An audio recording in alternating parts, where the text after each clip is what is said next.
Vamos a hablar de este tema con Enrique Patterson, periodista y analista político. Bienvenido, Enrique. Buenas noches.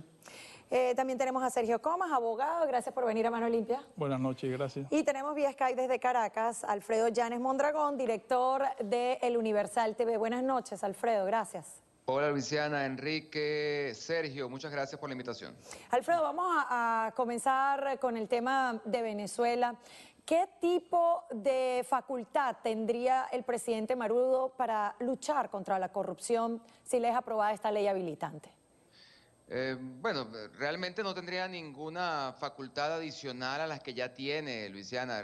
Maduro goza del poder absoluto en Venezuela como lo hizo Chávez, pues todas las instituciones del Estado están en sus manos. El poder ejecutivo, legislativo, judicial, electoral y el llamado poder moral está en manos de la institucionalidad chavista, por así decirlo. Este tema de la ley habilitante no es más que una excusa para concentrar aún mucho más poder, por cuanto hay todavía 67 diputados de la oposición, pero en líneas generales Maduro, si lo quiere, si lo que realmente quiere es luchar contra la corrupción, lo podría hacer.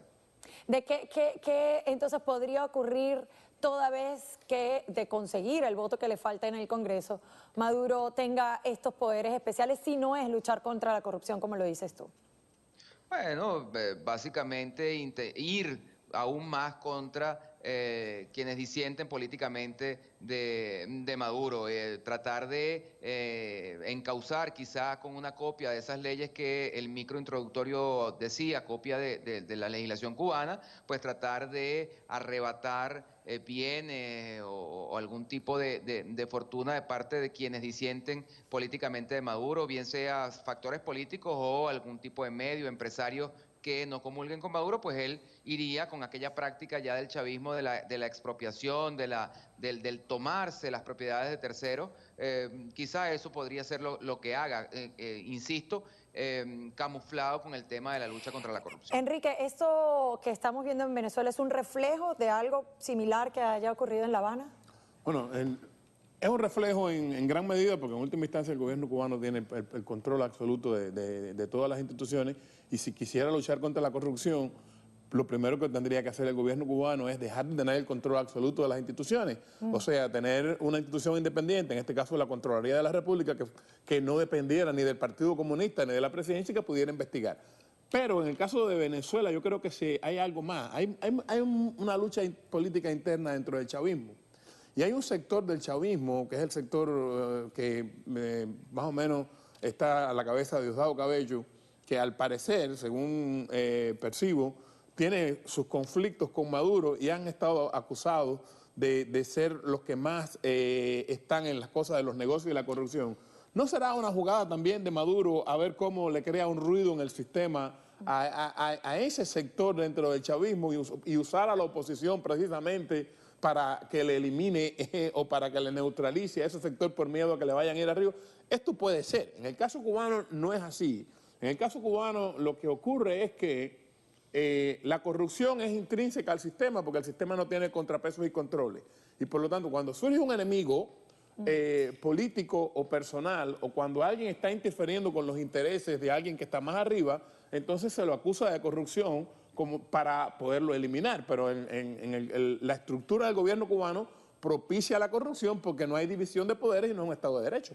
Por eso fue que crearon la ley, Sergio, sobre bienes confiscados a corruptos. Efectivamente, pero yo me suscribo a la tesis de Patterson en el sentido de que en Cuba, cuando te detienes a ver el articulado de la ley es completamente inútil si no hay un motivo político detrás. Y me remito al caso exacto de Mas Marambio.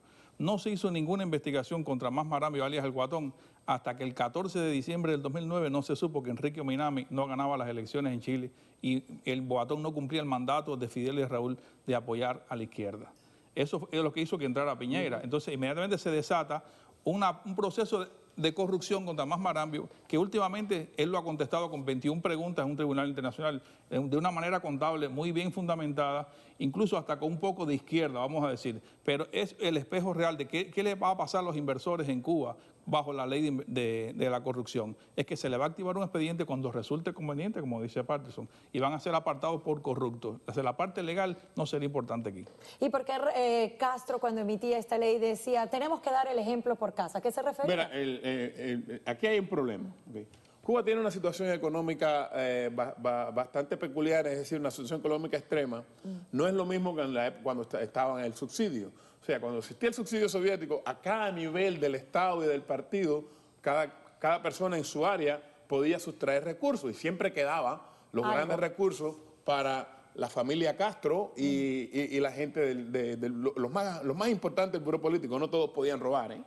Entonces, ¿qué pasa? En la medida que empieza la crisis, los recursos escasean y para los que están arriba puedan obtener grandes ganancias, ellos tienen entonces que perseguir a los que están robando los recursos abajo. O sea, es un problema de que el pastel se ha hecho más estrecho y para ellos poder seguir robando y poder obtener recursos, tienen que perseguir para que no se los roben abajo. Si ellos quisieran luchar contra la corrupción, tendrían que crear un organismo independiente del partido y del propio Estado, que fuera capaz de investigar, y tendrían que tener tribunales que fueran independientes para poder juzgar, porque los primeros que habría que llevar por corrupción es a los Castro. Esos millones, esa cantidad de casas, los millones en maletines que recibía Fidel Castro al margen del Banco Central, igual que Raúl. Eso es corrupción en cualquier país, bueno, y ellos no lo atacan. Como dice la oposición en Venezuela, que están también los boliburgueses, la nueva clase social, pero ¿qué dice Nicolás Maduro para justificar la solicitud que hace el Congreso? Vamos a escuchar. ¿Y ustedes saben quién es el diputado 99?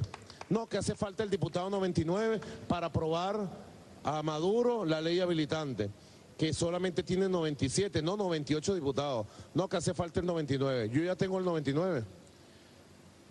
Que lo sepa el país, yo tengo el 99. El diputado 99 es el pueblo en la calle, movilizado contra la corrupción. Y yo pido el apoyo de todo el pueblo para esta lucha tremenda contra la corrupción. Bueno, para que lo entienda la gente, el diputado 99 es el que le hace falta a Maduro en el Congreso, porque tienen que aprobarle estos poderes especiales con las 3/5 partes del Congreso. Pero, Alfredo Llanes, te pregunto y explícale a nuestra audiencia por qué no se combate la corrupción con los organismos del Estado, la Contraloría, la Defensoría del Pueblo, la Fiscalía. Porque nos quedaríamos sin instituciones, Luisiana. Aquí prácticamente todas las instituciones en este momento son presa de la corrupción, porque la corrupción no es nada más embolsillarse el dinero, la corrupción es no cumplir con los tiempos, con los lapsos, con los periodos establecidos. Tenemos una contralora encargada, por ejemplo, desde hace 2 años, 2 meses, cuando murió Clodovaldo Rouzián, precisamente en Cuba. Ahí hay corrupción de parte de la Contraloría y de parte de la Asamblea Nacional, que no se ha empeñado en el nombramiento de un contralor. Tenemos los 3 rectores del Consejo Nacional Electoral con el periodo vencido, Tibisay Lucena, su presidenta, Vicente Díaz, Sandra Oblitas, periodo vencido a partir del 28 de abril, ya van para 4 meses con el periodo vencido, ejerciendo unos cargos, llevando adelante un proceso electoral. Tenemos magistrados del Tribunal Supremo de Justicia en rol de suplentes haciendo el ejercicio de los principales, porque la Asamblea Nacional no ha cumplido con sus labores legislativas de nombrar una comisión que estudie el nombramiento de magistrados, ni de nombrar los magistrados principales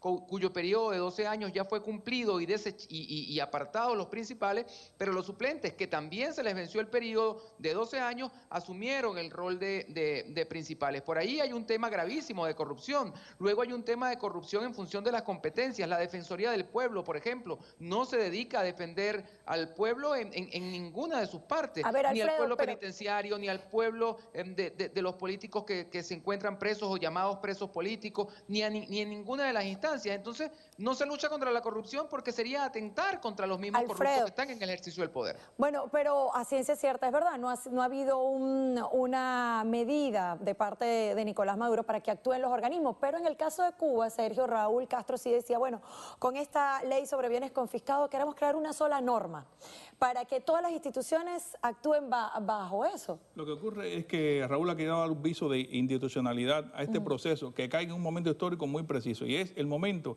en que los dirigentes están ya en una etapa final biológica de su vida y que se están produciendo deserciones camufladas, gente sacando dinero, ministros corruptos, algunos muy amigos del que él no ha querido sancionar, como Acevedo de Cubana Aviación, y casos como esos muy notorios. Entonces, ¿qué ha ocurrido? Que está dando una alerta para que no abandonen el barco antes de tiempo, en un momento en que Cuba pasa un momento muy crítico.